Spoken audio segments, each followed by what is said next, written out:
নমস্কার বন্ধুরা, মালার ওভেনে আপনাদের সবাইকে স্বাগত। আজকে বানাবো আমের চাটনি। চাটনি বানানোর জন্য 1 কিলো কাঁচা আম নিয়ে নিয়েছি। জলে ধুয়ে ভালোভাবে পরিষ্কার করে নিয়েছি। বেশ আমগুলো শক্ত দেখে নিয়েছি। বোটা কেটে খোসাগুলোকে ছাড়িয়ে নেব। আমের চাটনিটা আমি চিনি দিয়ে করব। এই একইভাবে সমস্ত আমগুলোকে আমি খোসা ছাড়িয়ে ছোটো ছোটো করে কেটে নেব। আমগুলো কাটা হয়ে গেছে। 1 চামচ গুঁড়ো হলুদ আমের মধ্যে আমি মাখিয়ে নিয়েছি। যে সময় গুঁড়ো হলুদ মাখাচ্ছিলাম ফোনের ক্যামেরাটা আমার অফ হয়ে গেছিলো।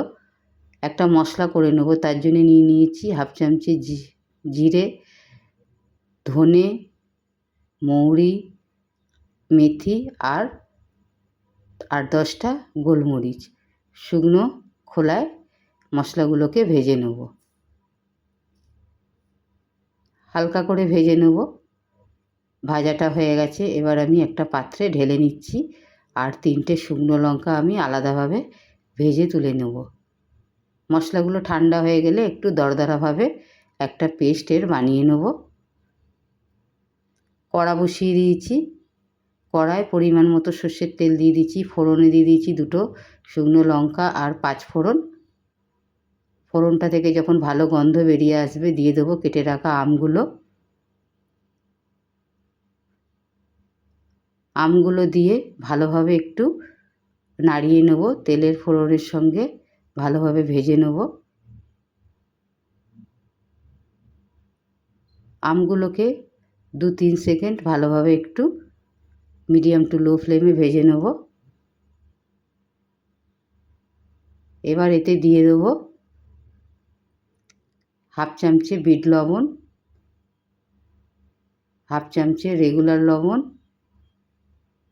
অল্প পরিমাণে দেব গুঁড়ো হলুদ। গুঁড়ো হলুদ আমি আগেই দিয়েছিলাম। আর দেব 1 চামচ কাশ্মীরি লাল লঙ্কার গুঁড়ো। ভালোভাবে মশলাগুলো আমের সঙ্গে লো ফ্লেমে ভেজে নেব।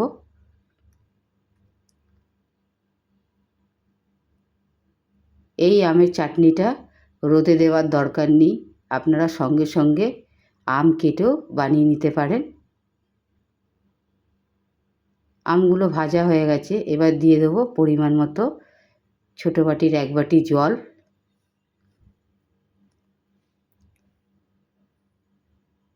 ভালোভাবে মিশিয়ে 5 মিনিট আমগুলোকে সেদ্ধ করে নেব।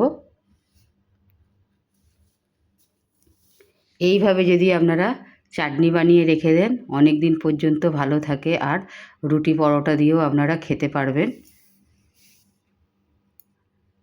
5 মিনিট পরে দেখুন আমগুলো আমার কতটা নরম হয়ে গেছে, গলে গেছে। এবার এতে দিয়ে দেবো পরিমাণ মতো চিনি। 1 কিলো আমের জন্য আমি 500 চিনির ব্যবহার করেছি। এই রকম ছোটো কাঁচের বাটির 3 বাটি চিনি আমি দিয়ে দিচ্ছি। যদি রেসিপিটা ভালো লাগে একটা লাইক করবেন, শেয়ার করবেন আর চ্যানেলটাকে সাবস্ক্রাইব করার অনুরোধ রইল। ভালোভাবে আমের সঙ্গে চিনিটাকে মিশিয়ে হাই ফ্লেমে 5 মিনিট ভালোভাবে ফুটিয়ে নেব। চিনি থেকে জল বেরোবে, জলটাকে আমি শুকিয়ে দেবো। জলটাকে শুকিয়ে দিলে চাটনি অনেক দিন পর্যন্ত ভালো থাকবে।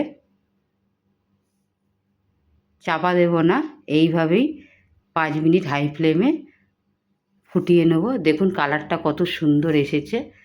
আর আমার আমের চাটনিটা হয়েও গেছে। আর একটু চিনির যে জলটা বেরিয়েছে সেটা শুকিয়ে নেব। এখন আমি দিয়ে দিচ্ছি ভাজা মশলা। ভালোভাবে মিশিয়ে আরও 2-3 মিনিট ফুটিয়ে নেব। এইভাবে আপনারা চিনি দিয়ে আমের চাটনি করেও রেখে দিতে পারেন। যদি রেসিপিটা ভালো লাগে একটা লাইক করবেন, কমেন্ট করবেন।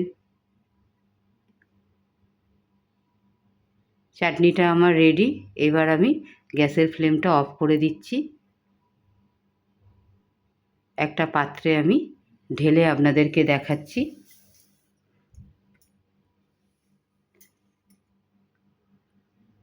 রেডি। ভালো থাকবেন, সুস্থ থাকবেন, আবার দেখা হবে।